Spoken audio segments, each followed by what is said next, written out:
than 40% of the people who would have been affected by those cuts of the National Institute of Health are children, and it would have a major impact on a lot of great places, including Children's Hospital in Los Angeles.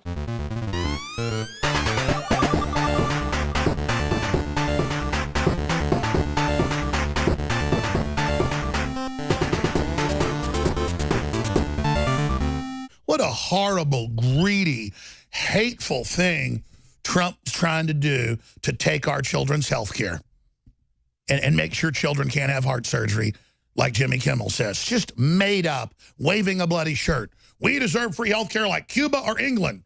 They don't have free health care. What they don't have is health care. That's why they come here. You pay out 20, 30% of your paycheck into it, and then you don't even get it.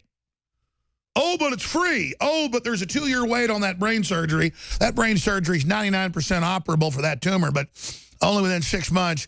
Within 2 years, 90+% of people die. I mean, those are real parliament debates I've watched over and over again, where even Tony Blair would admit, yes, I'd agree, it's unacceptable that we're making children wait 18 months to 2 years for a surgery that, if not done within 6 months, normally kills the child. I agree, we're going to fix it. But our national health care services is a wonderful crown of socialism. And then I've got to hear, we deserve free health care just like England. It's not free. Venezuela's got free health care. You can't get it now. It's not free. It's like saying I have a free imaginary cake here, and everybody can have a slice of it. And you're like imagining you're having it. Oh, is it chocolate cake? Is it vanilla cake? Is it rum raisin cake? Then you're just getting a slice of it, and here, have your imaginary cake. Oh, communism's so good. Socialism, oh, it's so good. And, of course, it always works for a while till you run out of other people's money. And I know our audience knows this. But imagine not being informed and really believing, as some trendy millennial that watches Jimmy Kimmel, that kids with heart defects don't get surgeries.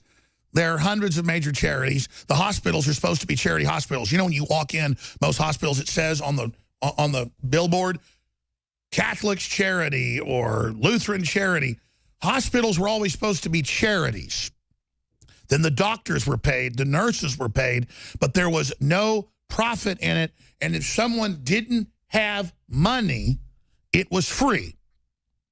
And they would check your credit, or they would know you were in the standing, and they'd come in and say, your child needs surgery. It's going to be handled by the hospital.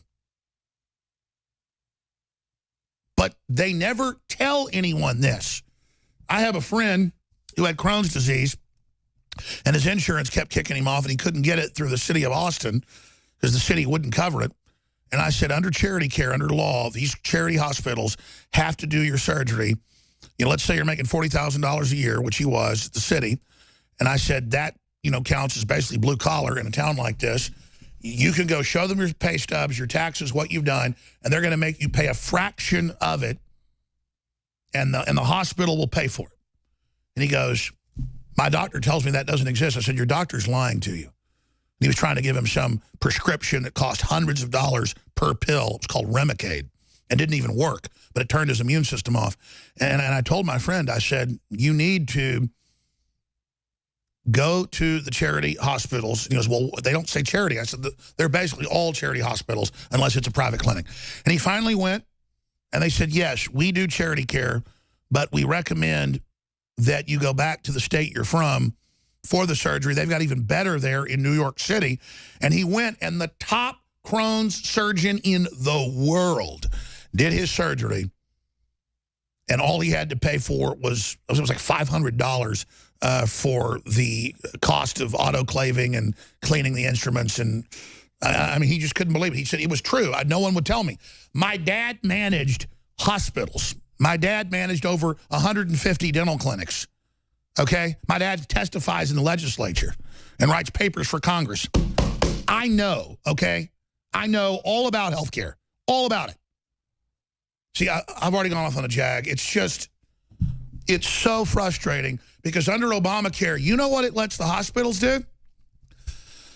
Get out of the old laws and the old regulations. And then they got the nerve to stick Jimmy Kimmel up there on television to tell you, oh, my son had heart defects, so you're basically killing kids if you get rid of Obamacare. And Jimmy Kimmel just doesn't know the facts. Jimmy Kimmel reads off a teleprompter. Jimmy Kimmel's a funny guy. They let him be a comedian. I'm not against Jimmy Kimmel. And I said in a report, I said, I hope that Jimmy Kimmel finds out why congenital heart defects are way up. Just type in birth defects way up in the West. And it's birth defects of the heart, you name it. And I said, I hope he and his family find out and why that's happening and help people find out the cause, chemical runoff, vaccines, you name it, so he can use his platform to stop this. What did the media say? What did George Soros say? What did Media Matters say?